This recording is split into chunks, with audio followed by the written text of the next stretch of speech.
Hello Rise of Kingdoms fans, and welcome to the channel. My name is Murfatlar, you can call me Murph. I'm playing Rise of Kingdoms since early 2019, and I have some news for you. I spent a couple of months building and testing a battle simulator for Rise of Kingdoms, and I now feel that it's good enough to share the results of this work with you. The entire scope of this channel is to share content generated by the simulator and help you make better decisions with your in-game investment. So how does it work? The simple answer is, it replicates the known stats and attributes of two confronting armies, and it generates something similar to the battle report you see in-game. Which means I can simulate the outcome of a fight and estimate who will most likely win or how long the fight will last. This in turn allows us to fine-tune commander pairs to maximize their efficiency. Among the attributes that we will be using in the simulations are the skills, all of them, including the ones with random number generation, the talents, all sorts of buffs coming from your alliance and from your own technology, runes, city skins, and of course equipment. So what will we use this simulator for, and why would you be interested? First of all, I'm planning to test commanders before they are launched. I'm sure you'd rather watch a simulation to determine if the new commanders that the devs will release will be worth it or not. Also, equipment tests, and I'll try to determine what piece of equipment is more useful to particular commander types. This also includes accessories. You know that classical question, which one is better, the horn, the ring, or the dagger? We'll have some worthy answers on this channel for that question. Also, I'll be doing some battle scenarios, simply to see who wins when Commander Pair A fights Commander Pair B, and generally this will involve the rally and rally versus garrison situations. So what are the limitations? Well, the simulator uses approximations in calculation, and they are not perfect. However, they don't even need to be, because I'm not on a quest to recreate the game in a spreadsheet. The formulas are approximations based on what we see in the in-game battle reports. I'm simulating the game mechanics that anyone can see. I just feel it's worth to run these in a simulator than have to spend gold heads, materials, speed ups, and resources in the game to come to the same conclusions. Okay, so enough talking. Let's get down to it. Before I show you the simulator, what we want to do today is test how accurate it is to see if it brings some sort of validity. So we have two confronting armies. This is a city keeper from my main account, and this is the city keeper from my farm. They both have 50,000 troops, so that's 50,000 each. And they have no talents enabled, which means that there's no randomness generated at all. And of course, you're probably familiar with the city keeper skills. You know, there's no randomness involved in there as well. Just to quickly go through the skill sets, we have a 15% flat defense bonus for 5 seconds for the active skill, and then 5% attack, 5% defense, and 5% health for the rest of the skills. Let's look at the simulator. This is the interface, and you see the action is portrayed turn by turn, like you see in a battle report, or similar to it at least. And keep in mind, this is a summarized version of the simulator, because as I said, the confronting armies will not have any talents. The skills are very simple, not as complex as some other more advanced commanders. So this is just to showcase the simulator. So we have the base rage generation per turn, which I determined to be roughly around 91 rage per turn. We have the main skill, active skill, represented here with 15% defense whenever it gets activated and lasts for 5 seconds. We have the 5% attack, defense, and health from the permanent commander skill. And we have the buffs for attack, defense, and health coming from all sorts of sources. We can check them here.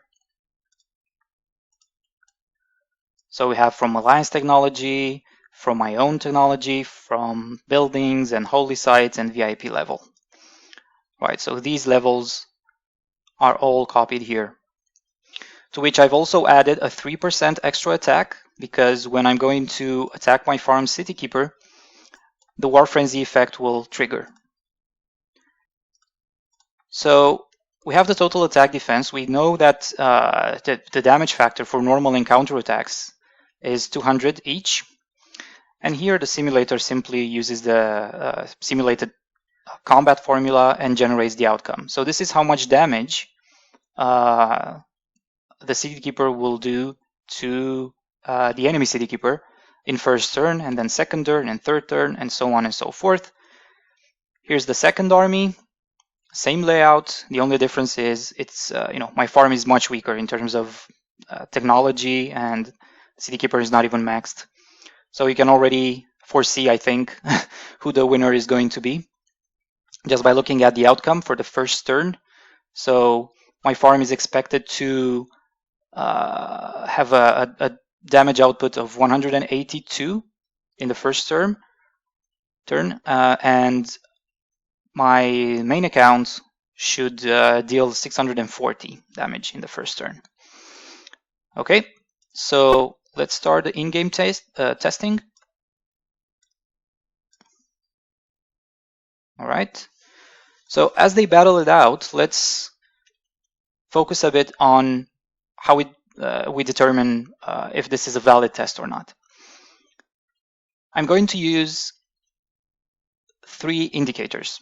First of all is the damage that we generate in the first turn, because that's the only turn where we know exactly beforehand how much troops are engaged in the battle, and that's why it's the best turn to determine for normal and counterattack damage if we are at least somewhat accurate or not. Second, it's going to be how long the battle has lasted, and the simulator says it should last around 88 turns, so that's 88 seconds. And last, we'll determine how many troops are left in game for the winning army. So of course, my main account City Keeper will win. Turn 88. Let's see. I'm expecting to see 39,785 troops remaining on the winning army. Oh, and here we go. They just finished. Let's see. My City Keeper has 39,644 troops left in game. The simulator says 39,785, so it's very, very close. Let's look a bit at the overall duration. So we go to the battle log.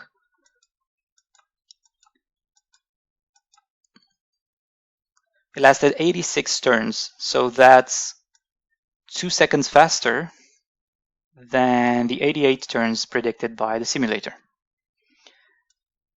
And now let's analyze the damage in the first turn. Try that again. Okay, so we've dealt 680 damage, and we were expecting 640, which means we're roughly 94% accurate. The enemy army has dealt 194 damage in game, and the simulator said 182.